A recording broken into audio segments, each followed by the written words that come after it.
This is Robert Kraft, and I'm coming to you live on SNN.Live. We're at the Precious Metal Summit 2019 in Beaver Creek, Colorado.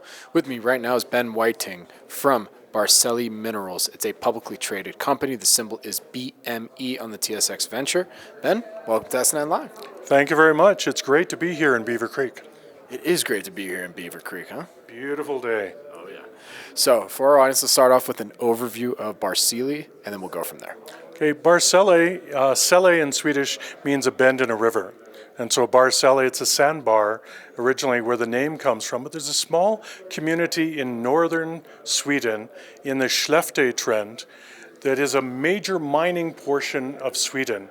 The biggest mineral producer in Europe is Sweden, and the Skellefteå trend has over 85 ore deposits in that belt. Barsele Minerals is in that trend. We have both orogenic gold deposits and the volcanogenic massive sulfides. So two styles of mineralization.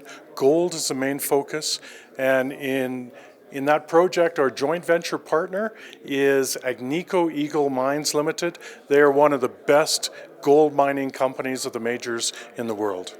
So let's get a history of the company. When did it start, and how did you develop to where you're currently at today? Well, we're part of the Belcarra Group, and the Belcarra Group operates out of Vancouver, but we have several different companies. And originally it was part of Orex Minerals, but it spun out of Orex Minerals as it's in its own right to explore in northern Sweden.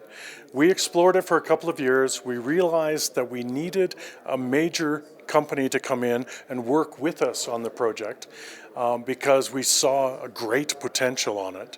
In this orogenic gold deposit with these major lodes of gold that are vertically oriented.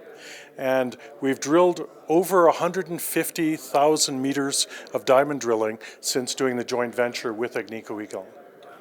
So what about the company makes it unique when compared to some of your competitors that are out there, whether in Sweden or even in Europe in general?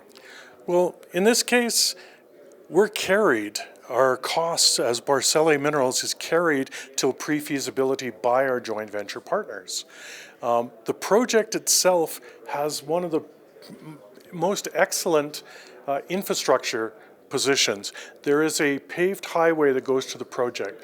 There is a railway on the south side of the property. There are power line corridors across the property. There's a low tax rate. And we don't have to build a new community. There's a town 15 kilometers away that is about 5,000 people. And so the deposit itself is a well-behaved structural trend that has been traced for over 8 kilometers. The deposits for the gold zones, there are a series of these panels or lodes of gold. Those gold zones, we have over 2.5 million ounces of gold so far, and that meets the threshold for a major company. But the story isn't finished yet, because that resource there is within about 3 kilometers of the 8 kilometers along strike. And at the other end, the south end, is a place called Risberget. And Risberget is showing the same style of mineralization. It's not in the resource yet, but we're hitting gold down on Risberget in the same structures.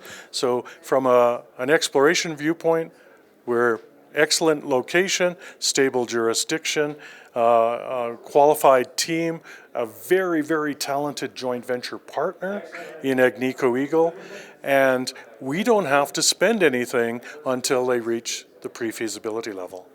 And what's your background? I mean, how did you come into the Barsele story? Well, the partners in our management team drew me away from Queen's University. I was teaching at Queen's University at the time, and they asked me to join the team. I'm a geologist, and I'm the vice president of exploration for Barsele Minerals. They asked me to come in to design exploration programs for them, and I am just one of a very talented group at the Belcarra Group of financial and technical experts that manage junior mining companies. And then from what you can tell me, what are some of the company's value catalysts now for the rest of 2019 moving into 2020?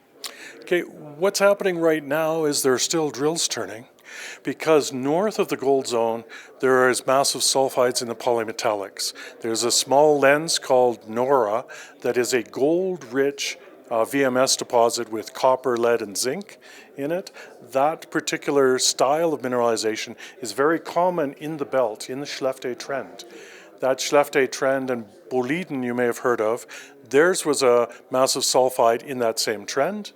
Theirs was a gold deposit in its own right, but it produced other metals. Agnico Eagle is exploring for that style as well. As we speak, there is activity on the property. But there will also be engineering studies going on to take it to the next level. And the deposit that we have now has been permitted to the exploitation level, up from exploration. So there are catalysts along the way as we continue to explore this part of Sweden. And where can our audience go and find more information about Barsele? BarseleMinerals.com is right on the website. My name is Robert Kraft, and I'm coming to you live on SNN.Live, and we're at the Precious Metals Summit 2019 in Beaver Creek, Colorado. With me again has been Ben Whiting from Barsele Minerals, publicly traded company. The symbol is BME on the TSX Venture. Ben, it was a pleasure. Thank you for joining me. Thank you very much.